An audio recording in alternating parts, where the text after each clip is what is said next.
pace of change has clearly accelerated from even those days back, 25 years ago in Afghanistan, that we've got to be ready and we've got to be able to adapt quickly if we want to win the nation's wars. Some of those missions would launch out of Minot or out of Dias or out of Whiteman Air Force Base, and they'd be 32, 36-hour missions into the South China Sea, not just for the airplane, but for the aviators as well. But they do a fantastic job.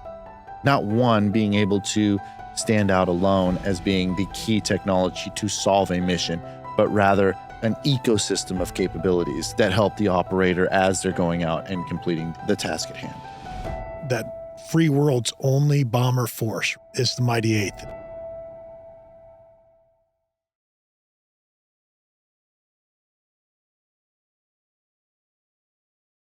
Hey, WX, thanks a bunch for joining us here on Micro Journeys. It's a pleasure. You bet. Having you out here. I mean, North Carolina, beautiful area out here. It's absolutely fantastic. We've enjoyed it a lot in the transition. Yeah, it's interesting because you're one of the few people that I get to, chat with that has a perspective that is slightly different than most technologists. You have, from the operator perspective, how different types of requirements, use cases, actually fielded activity or knowledge has impacted your rather, illustrious career. So it's exciting to have this time to chat with you, man. Great. I'm looking forward to it. If I remember correctly, your career started over at the Air Force Academy, right? Is that your first destination where you wanted to go? Absolutely. I think from a very early age, I wanted to fly airplanes.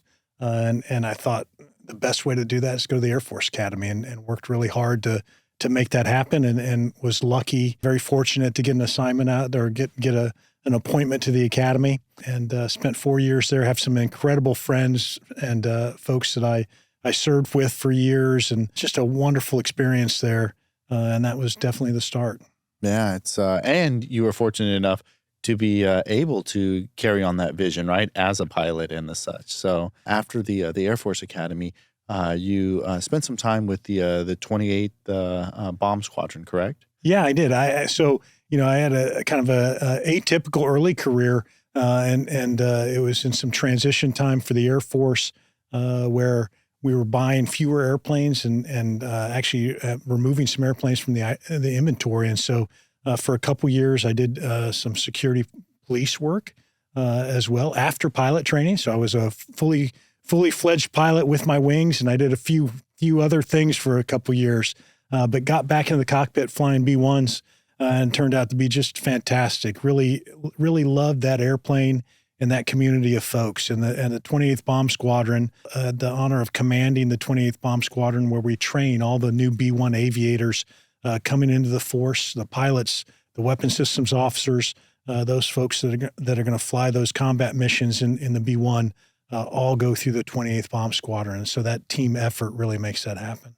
And you got a couple goes with the 28th Bomb Squadron, right? Well, certainly I went through as a student, right, before I was a combat aviator in the B-1, and that was very early in my career. And then I came back to command the squadron.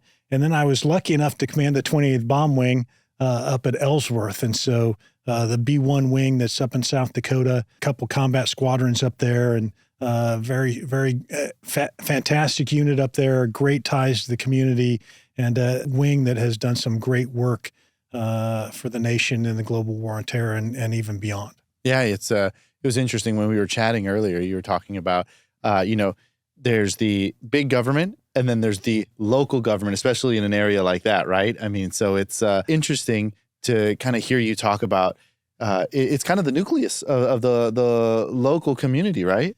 Well, absolutely. I think it's the largest employer in the state of South Dakota. When you look at Ellsworth Air Force Base, huge impact. It's the only major military installation in the state.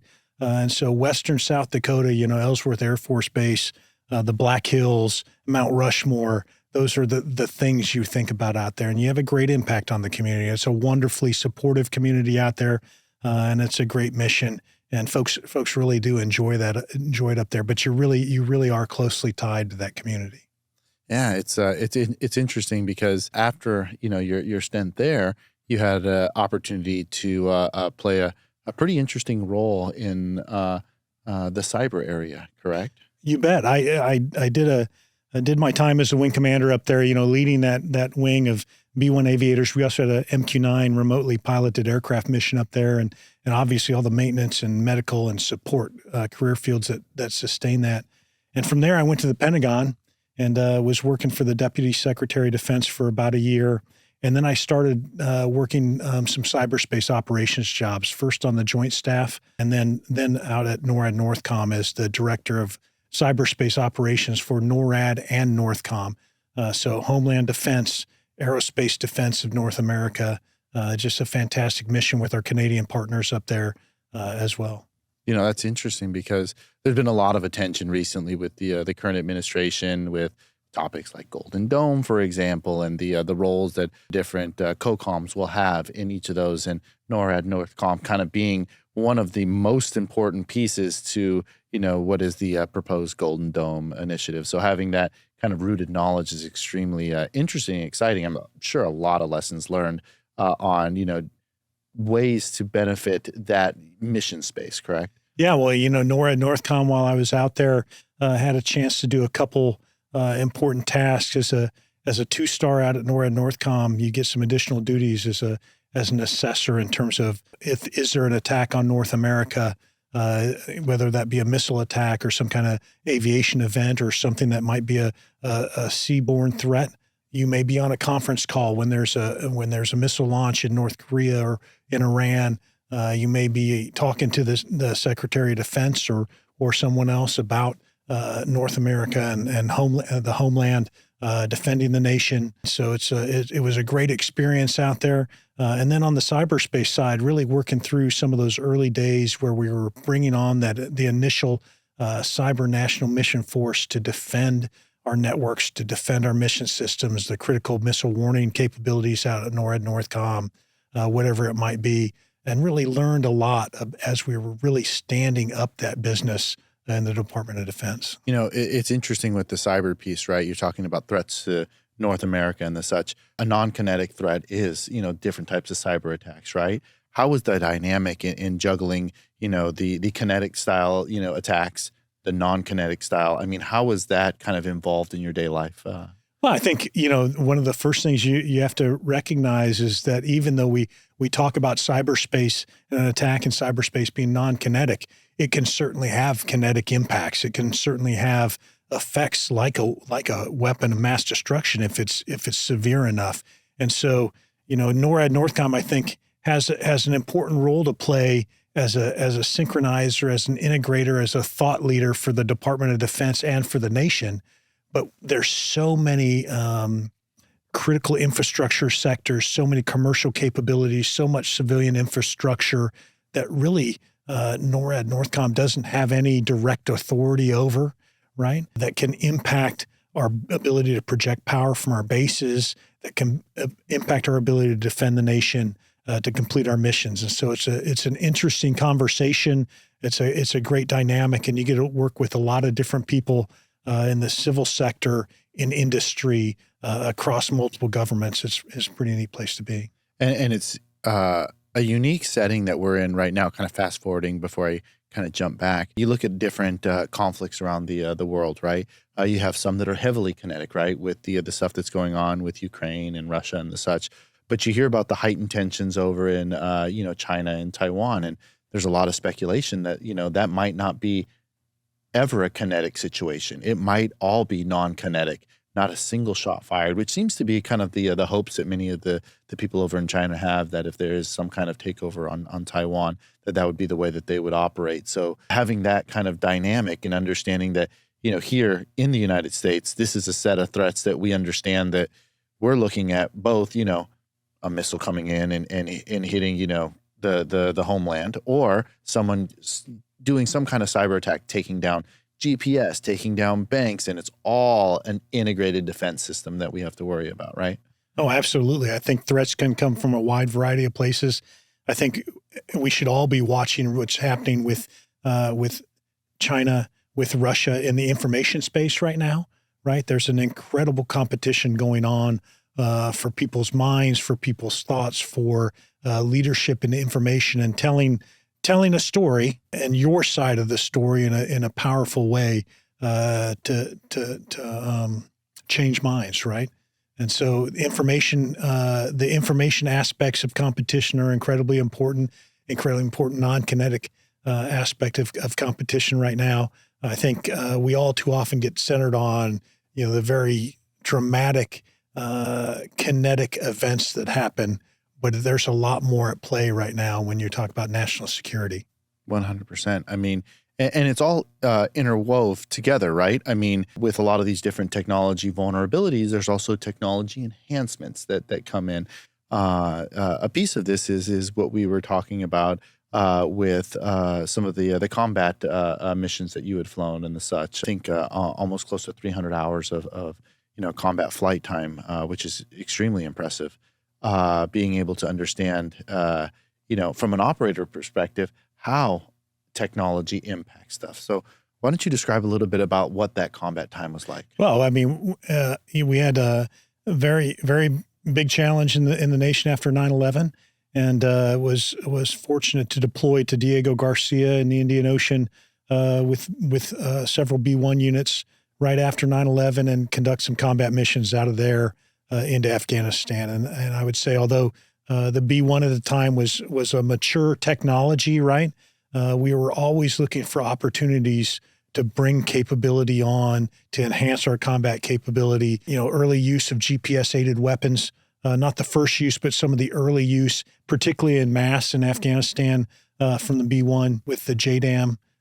So GPS-aided weapon, tail kit, a lot of capabilities there. We were doing some really interesting things with early moving map and situational awareness tools that we would bring onto the aircraft and use.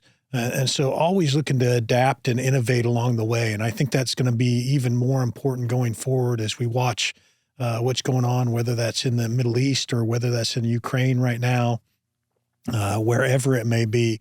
There's so much adaptation and so much change. The pace of change has clearly accelerated from even those days back, 25 years ago in Afghanistan. That we've got to be ready and we've got to be able to adapt quickly if we want to win the nation's wars. It's interesting because a bomber mission is not a short one, right? You're in the air for quite some time, right? Well, those missions out of Diego were probably 14, 15 hours on average, with some even longer, 20-hour plus mission. When I was the 8th Air Force commander, we were flying bomber task forces all around the globe. Some of those missions would launch out of Minot or out of Dias or out of Whiteman Air Force Base, and they'd be 32, 36-hour missions into the South China Sea to demonstrate our presence, to demonstrate our commitment to our partners. And those can be, excruciatingly long, challenging, not just for the airplane, but for the aviators as well. But they do a fantastic job. Yeah, I'm envisioning this network of support to pull off one of these long missions, right? Everything from, tankers coming in and helping you to refuel, because you can't fly that long on one single tank of gas, I'm assuming, right? Correct. And then other people helping you to kind of survey the landscape of, hey, here's where we're at, the target's here, or, hey, we have to readjust and get over here and the such, and you're kind of the I don't know if you want to call it silver bullet. You're the finishing piece, right? That goes in and completes the mission. You're absolutely right, Dan. So much real-time intelligence to keep your awareness up and let you know if a threat has moved or if there's an intel collection asset that's looking at you.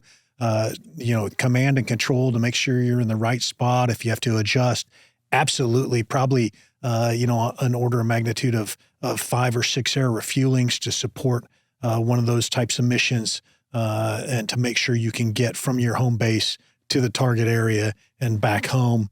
And so a lot of coordination that goes on in all of that is absolutely vitally important, and fantastic allies and partners, right? I think we see as a bomber task force goes out, it always has a dramatic impact on the folks we're competing with, so our potential adversaries, but a dramatic impact for our allies and partners as well. And we put them on the ground in some very interesting places in the Far East, in the Middle East, in Europe as well. Yeah, and as you're describing, our allies kind of working into this, integrated network. There's a variety of things: mission planning, technology integration, all ensuring that we have the ability to accomplish our mission, right? You bet. We talked about cyber earlier. We talked about GPS. I mean, there's quite a few integrated hypersonics would absolutely play a key role into this space. So it helps to, kind of refine the reason that the Pentagon has came out with their, technology preferred list of areas of focus, right? I believe Heidi Shyu was the first one to come out with this. I think it was 14 different technologies or something to that effect. Not one being able to stand out alone as being the key technology to solve a mission, but rather an ecosystem of capabilities that help the operator as they're going out and completing the task at hand. So as we continue on with your career here, I believe this puts you back over into Global Strike Command, correct? Yeah, I had a short little detour at Air Education and Training Command as the deputy commander there, and just a fantastic time to understand the Air Force from the very earliest days of how do we recruit and assess talent, how do we train them, whether that's enlisted folks that are going to be maintainers or cops or medics, whatever they may be, all of the specialties that come in, and our officer sessions as well. And that initial skills training is all under AETC's responsibility, and then educating them and training them as they upgrade or go to schools throughout their career. And so an incredibly vital part of the Air Force, and a great piece to understand. And from there, I was able and very privileged to be the commander of the 8th Air Force, moved to Global Strike Command as a numbered Air Force commander, and really control that free world's only bomber force, right? The only ones in the free world is the Mighty Eighth. So what does the Mighty Eighth mean? Is that just the name designated for this? Is it a collection of planes? What does that mean? Well, it's a nickname for the 8th Air Force. And, the 8th Air Force, a very historic command, founded in 1942 in Savannah, Georgia, and was instrumental in World War II. As a matter of fact, the 8th Air Force lost more people in World War II in the European theater of operation than the entire U.S. Marine Corps. And not that that's a bragging point or anything, but just to demonstrate the magnitude of that commitment, of the history of that command. All the bomber missions that were flown in Europe were under the 8th Air Force. 8th and 15th, but 8th flew a fantastic number of missions, big impact on the outcome of that conflict. And so it's a very historical command. And so the Mighty 8th that people talk about, it really harkens back to those days. Okay. And today it's the command that comprises the free world's only bomber force, B-1s, B-2s, B-52s, and soon to be the B-21 Raider, as we're developing that. They also have some nuclear command and control capabilities as well. So the E-4 is the nation's primary airborne nuclear command and control asset, and an important command and control asset for the department overall. And so that's really 8th Air Force today. And leading that was just a tremendous honor. And from there, then I got to add to it as the deputy at Air Force Global Strike Command, because Global Strike incorporates not only 8th, but also 20th Air Force, another historic command that now has the intercontinental ballistic missile mission. So let me focus on the Mighty Eighth for a second, because you brought up something interesting. There's a number of different planes that are there, right? You mentioned the B-52, the B-2. Is it a scenario where they each have unique sets of capabilities that are almost kind of like you have a toolbox of, wrenches and screwdrivers and such, and you pull out the specific one for a specific application? Or do they do kind of similar missions? How can you describe each of these different assets? Well, I think there's a lot of similarities, right? They're all long-range strike platforms, and so they can go a long way, a lot of gas, and large payloads. Okay, so they can carry a lot of weapons, and so and a mix of weapons as well on each mission. And so that gives them some incredible flexibility, an incredible punch, right? And something that no other nation in the world is really able to do. If you look at their ability to generate long-range strike sorties, combat missions. And so very unique capability. And so in some ways, they're very similar. They each have, I think, some strengths and they each have some weaknesses, and they're complementary in many ways. Probably the most unique is the B-2 just because of its stealth characteristics. So there's places and threats that a B-2 can go into that other aircraft, bombers and some of our other, fighter aircraft and others probably won't find themselves in that environment. And the B-21 is going to continue that kind of in that approach, right?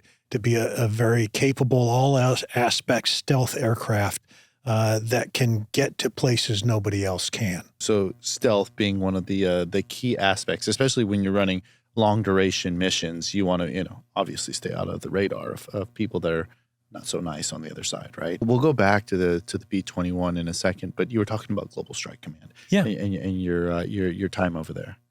So you were saying that you had rotated over as the deputy commander over at Global Strike Command, and now you're integrating in yet another set of capabilities. So you have the 8th, and then you now have 20th. The 20th, which also includes ballistic missiles. It does. As part of the portfolio, correct? Yep. And so the nation's strategic deterrent obviously is a triad, is a very trusted and reliable triad, and there's been a long debate about, do we really need a triad when we're talking nuclear capable submarine force, bombers, and intercontinental ballistic missiles?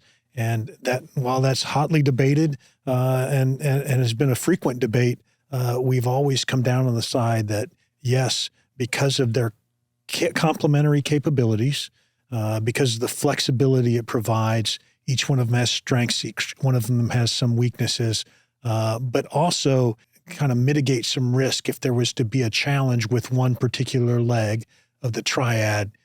You can cover down with some of the others and use them in very, very unique ways. And so the Air Force at Global Strike Command has 2/3 of the nation's triad between the bombers and the ICBMs, has a preponderance of the nuclear command and control capabilities, so that the way we pass that presidential direction to employ those weapons comes through that nuclear command and control system, incredibly vital, incredibly important, and enabled by networks, communications capabilities, microelectronics, semiconductors, and all of those things, right, to ensure that presidential direction is transmitted to those forces in the field and those orders are carried out. So what would be the counter? Why would we want to go away from a triad? I think there would be, there's always a desire to look at cost, to see, are we getting the best bang for our buck out of our defense spending? Or is there ways we could maybe spend less, or could we divert some of that to another priority? I would argue that when you look at the spending, and right now there's been a lot of angst about nuclear modernization spending because it's all come together at once, right? Mm-hmm. We're modernizing that entire triad and some of our nuclear command and control capabilities all at one time.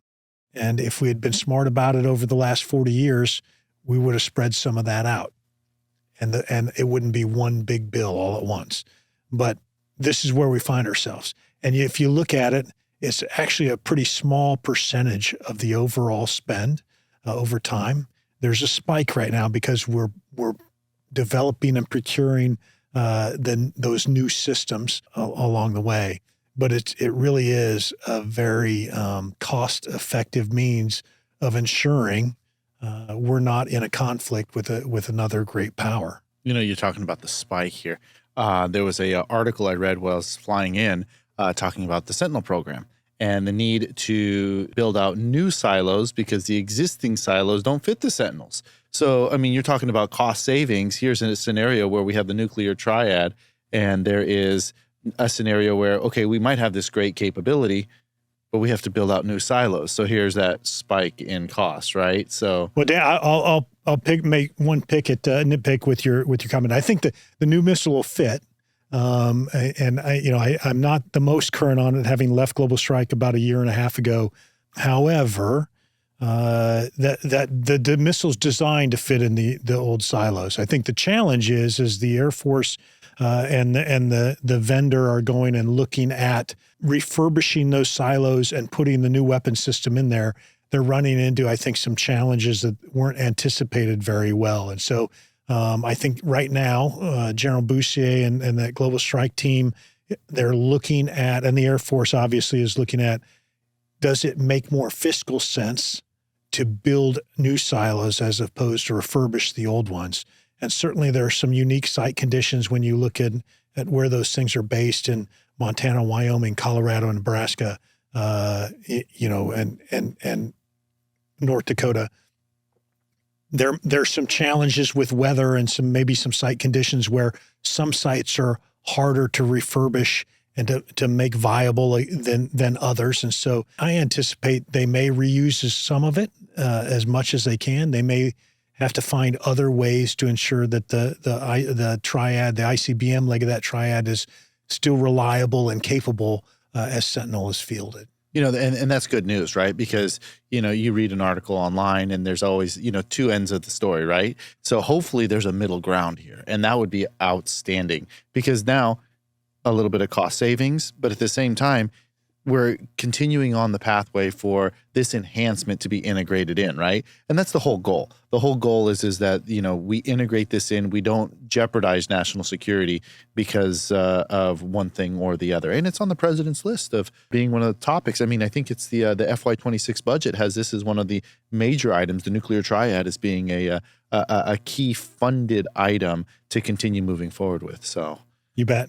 I'll just also add, Dan, that when the Minuteman III was fielded in 1980, it was intended to be out in the field for 10 years, and look at where we're at now. Yeah. Right. So that's 35 years past its original design life. There, certainly the Air Force has worked hard with a lot of partners and a lot of help to ensure that it's still a viable, capable weapon system to ensure the strategic deterrent of our nation, but it's increasingly hard to sustain, to maintain, to have parts to ensure that capability is always ready to respond if needed. Well, I'll riff on this for a little bit. I mean, the Air Force has a history of doing this, right? Take, for example, the B-52, right?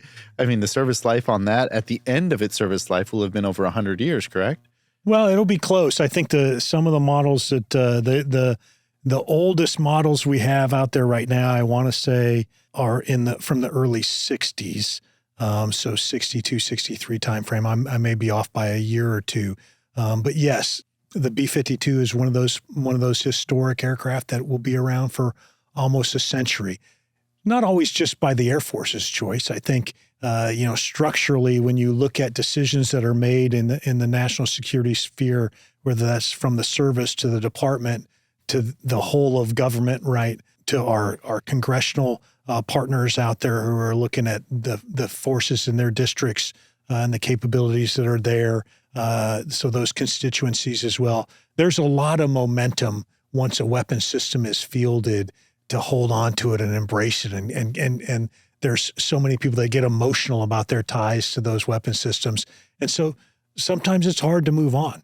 And I think we've struggled with that in a lot of respects, but we also are trying to move forward in an appropriate way today. Well, and if it's still able to accomplish the mission, why do something different? I mean, the B-52 I'm saying that it's a long-lived platform, but it still accomplishes the mission. So it's still a great, aircraft, right? And it's absolutely is, and it's certainly not the same B-52 that you would have seen flying linebacker two strikes in Vietnam, right? I mean, it is adapted. There's so many new systems and new capabilities that have been brought on board. There's efforts now to do some re-engineering, to replace some high time challenging parts and other capabilities, to replace things that are no longer sustainable because the microelectronics or components of them we just can't acquire anymore or produce anymore, and so you need to upgrade to a newer, more digital age version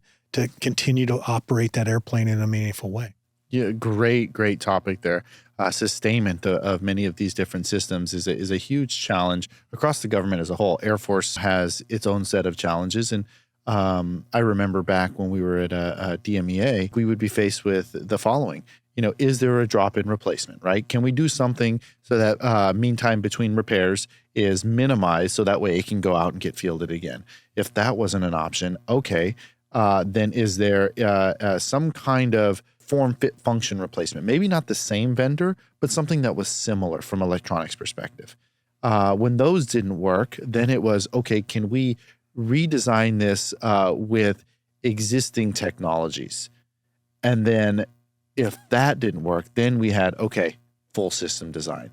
And each of these different things adds timeline to the overall repairs that are required to ensure that this, system is operational, right? And so this is one from the integrator side. We'd be challenged with all the time saying, okay, well, how do we get this in there? The warfighter needs this. It's extremely important. And I mean, a 30-second or a 30-cent component can keep something grounded for months. I mean, right now, and I'll use something that NASA's working on. Infineon has a 30-cent component that is grounded, that and a variety of other classified programs, all for something that's not passing the rad hard requirements that are needed, right? So at its core, microelectronics, is an enabling technology. And in this instance, it's something that's enabling it for sustainment, right? Absolutely. And, the model has really flipped. If you go back again to the B-52, right? When the B-52 was first fielded, the Department of Defense still drove so much in that space when you're talking microelectronics, still a huge influence on what was built, why it was built, what it was used for. Today, that's not the case, right? We have so many challenges when you look at small numbers of weapon systems. There's 21 B-2s that were built, okay? If you have to sustain a component on a B-2, what's the business case for a commercial entity, for someone in industry to say, hey, I'm going to make 20 of these for you? There isn't. There isn't a business case. And so I think the department is learning how to work better in this environment where they don't drive, right? Where we've got to learn to leverage commercial capabilities. We got to learn to adapt quicker. We've got to learn to bring things on in a modern infrastructure and relevant timelines and relevant rates and relevant time frames over its life cycle, and then move on as quickly as we can, right? Because the old ways of doing business just don't work anymore. Do you think the government should take on the sustainment for manufacturing different things, or do you think this is something that we should still rely on industry?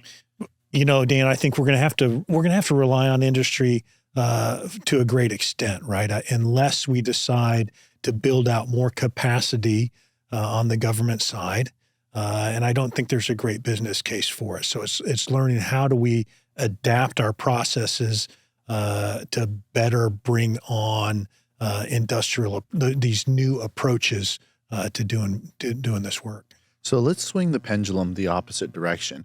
We talked about the B-21, right? What is the current status of the B-21, and how is that going to influence, the entire bomber ecosystem that is there? Well, I think, again, it's been about a year and a half since I was closely involved in looking at the B-21 program. But when I left the movie, it was doing incredibly well. It was on target to deliver the capability that the government's asked for in a relevant timeline, right?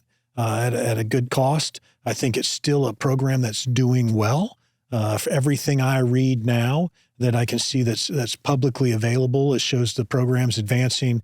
We're making great strides. The plan is to buy a certain number, starting at 100. But I anticipate that number could grow as the department and the nation evaluates what its needs are. And certainly the bomber plan has been and will be to bring the B-21 on. And as we build up sufficient capacity with the B-21, then the B-1 and the B-2 will start to be phased out of the inventory. And you'll have a future bomber force that's B-21 and a re-engined and modernized B-52. So again, an incredible airframe, very, very, very much a young airframe in terms of fatigue life in a lot of ways. And so a lot of capacity still on it, as long as we can keep pace with some of those changes and upgrades that need to happen to make it relevant in a combat environment. So you spoke a little bit about airframe here. One of the questions that I saw as I was flying in is why wouldn't we just take an existing airframe, a Boeing 747 or something like that, and just make the modifications and use that as a way to add additional bomber capabilities to, the Air Force or the United States requirements. Why would they just not look at that as an option? I think, Dan, that gets looked at periodically as the department is looking at, hey, what are some solutions to these mission threads or these capabilities we need out there? I think, as I understand it, it's always proven to be a challenge, taking and adapting a commercial airliner, which is designed really for efficiency in moving people and a small amount of baggage and things long distances, right? You think would be easy to adapt it to a bomber, but it's not as easy as it sounds. And really strengthening it in certain ways, cutting holes where they're not expected, in a commercial airliner whose skin is part of the structural integrity of that airframe. I think every time the department's looked at it, they found that it's really actually cheaper, more effective, and probably easier to purpose build a long range bomber platform that's purpose built that way as opposed to adapting.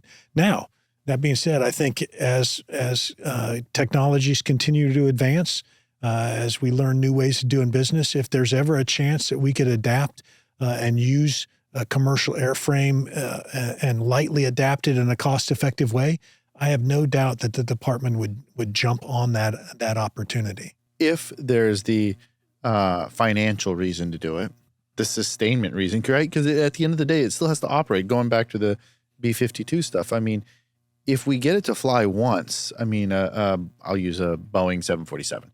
If we get it to fly once with a bomber capability, doesn't mean that it's going to be able to sustain multiple missions. So that is another set of requirements, which a lot of these, I mean, the B-2, the B-1, I mean, all these different bomber platforms, they go through rigorous sustainment, not only requirements, but testing to ensure that they're able to fly those 30-plus hour missions and multiple times of, taking off and being able to just continue going for years on end, like the B-52 is a consideration.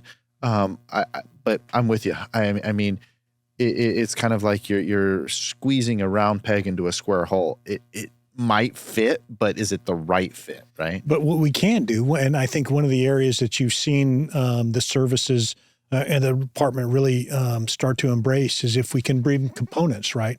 If you can bring a commercial landing gear component or a commercial flight control component or flight computer or whatever it might be and adapt that and just pull that and use that and make that part of your design, that's less that you have to design your platform around. And it's something that might be more commercially viable for a longer period of time, aid in that sustainment that you go through.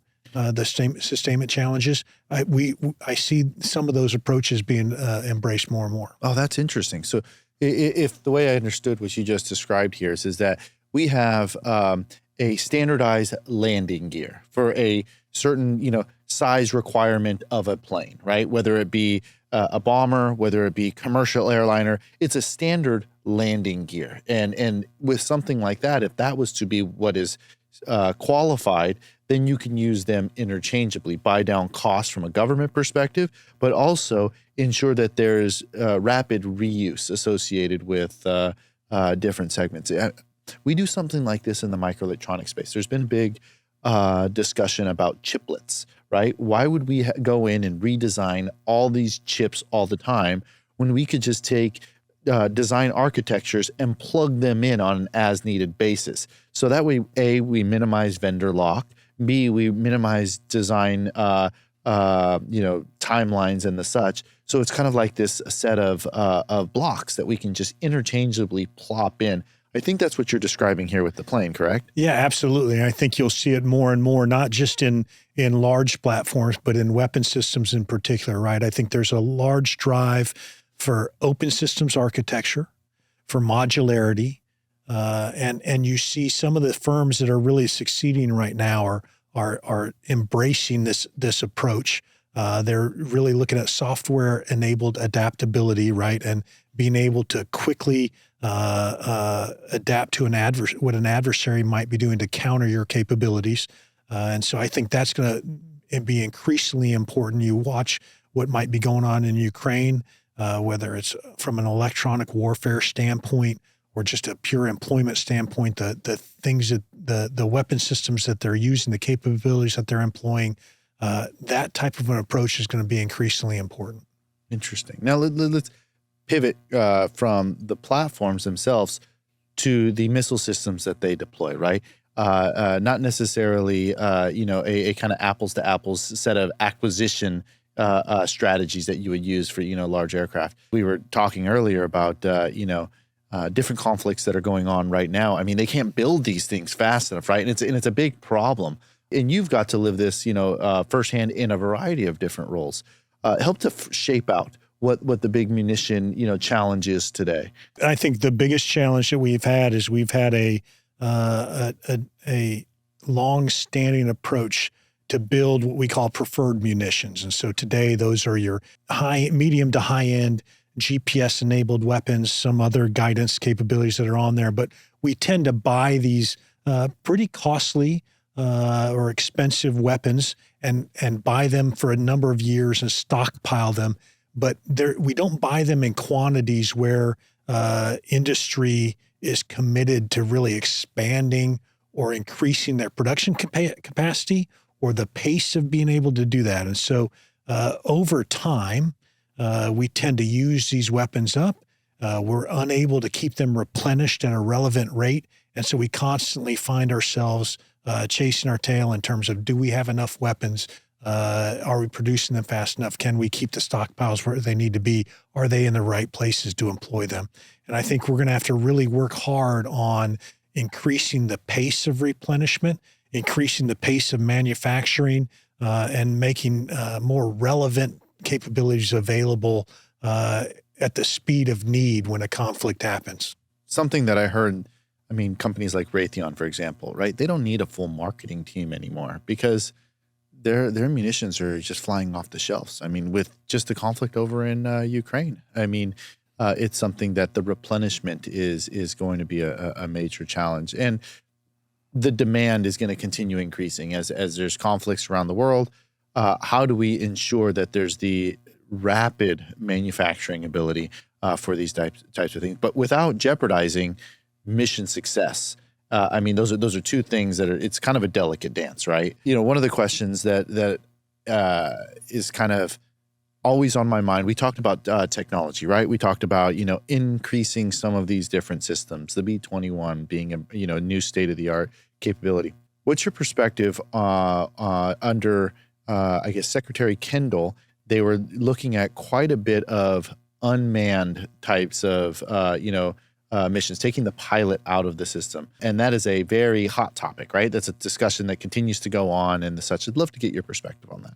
Yeah, well, I think, again, I mentioned when I was up at Ellsworth as the wing commander, we had a remotely piloted aircraft capability that we brought on. And so some MQ-9 capabilities that were, the cockpits were there and the airframes were obviously somewhere else, but ability to control those from South Dakota. And I think, as we've seen over the last 20 to 30 years, remotely piloted capabilities have been increasingly useful in a lot of ways. I think now we're starting to talk about high-end collaborative combat aircraft, and so a little bit more exquisite, a little bit more tailored toward a peer competitor or that type of fight, and something that can complement manned aircraft, something that might be able to go places manned aircraft can't go right now to do a mission. And so I think you're seeing that not just in the air. I think you continue to see ground combat vehicles that are unmanned. You continue to see underwater unmanned vehicles and surface craft that are unmanned. And so robotics in general, autonomy, AI-enabled autonomy, all of those things are going to be important trends to follow for the next 10 to 20 years, as those will be, I think, increasingly incorporated in militaries across the globe, to include the U.S. military. And I don't see, at least right now, I don't see us moving to an Air Force that's completely unmanned in terms of pilots. I think you're still going to have, even in combat roles, some manned capabilities, but you'll see that ratio starts to change a little bit as more and more unmanned capabilities are brought into the force. Yeah, 100%. I mean, this is why we have things like Predator, right? I mean, it's a UAV system that gets into places and provides, strategic surveillance for people that are on the ground, where if you were to have a full-blown, aircraft that was flying there, though very capable of doing it, just two different ways of operating a mission, right? It's interesting. You consider the UAVs, you consider the robotics, all the stuff that you just described, and it may not be a very binary type of thing, pilot, no pilot type of scenario. I think it will be an aggregate of a variety of things, which will increase our mission capabilities overall, right? Yeah, I think it will. And I think, when we talk about the current crop of remotely piloted aircraft, or the ones that people are familiar with when you talk about a Predator or a Reaper drone, MQ-1 or MQ-9, to call them unmanned is a bit of a misnomer, right? Because they're remotely piloted. There's someone on the joystick, right?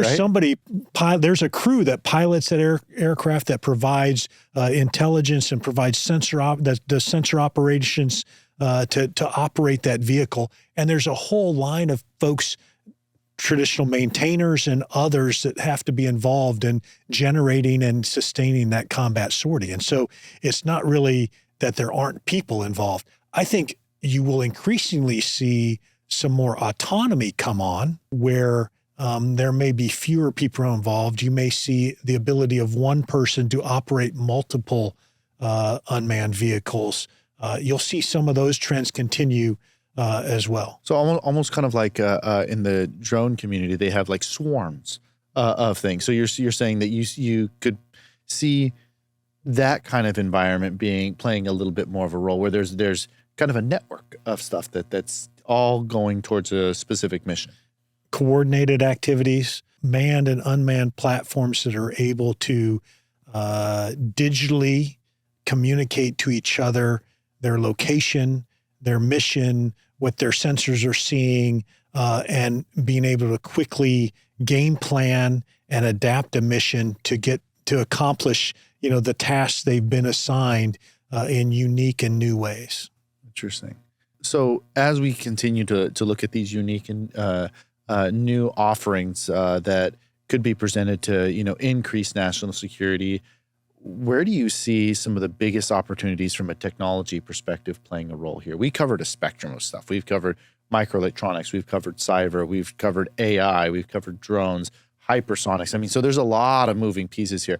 Is there a couple areas within the technology sphere that you think can really be impactful as the next chapter of Air Force capabilities are rolled out? Well, certainly we've talked about a lot of them. I think autonomy, robotics, artificial intelligence, certainly some of those are at the tip of everybody's mind. But I would even go to some of the more rudimentary or less exciting things.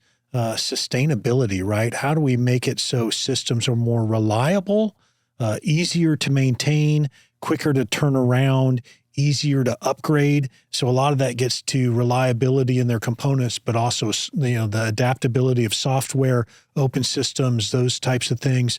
I think, another thing I would think about is encryption, right? Incredibly valuable capability that underpins so much of what we do when we talk about communications and ensuring, the secure and verifiable commands are making it to those platforms and those operators to carry out their mission, and that they're not corrupted, right? So from a cybersecurity standpoint, but just baseline encryption is going to be incredibly important, particularly as we look at quantum coming on and quantum encryption challenges that may come out.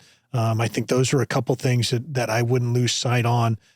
Certainly, there's always unique combinations of sensors, and how does 5G or 6G impact an environment from a sensor capability, and what can you understand from a passive sensor standpoint, and using what's available to you in an environment.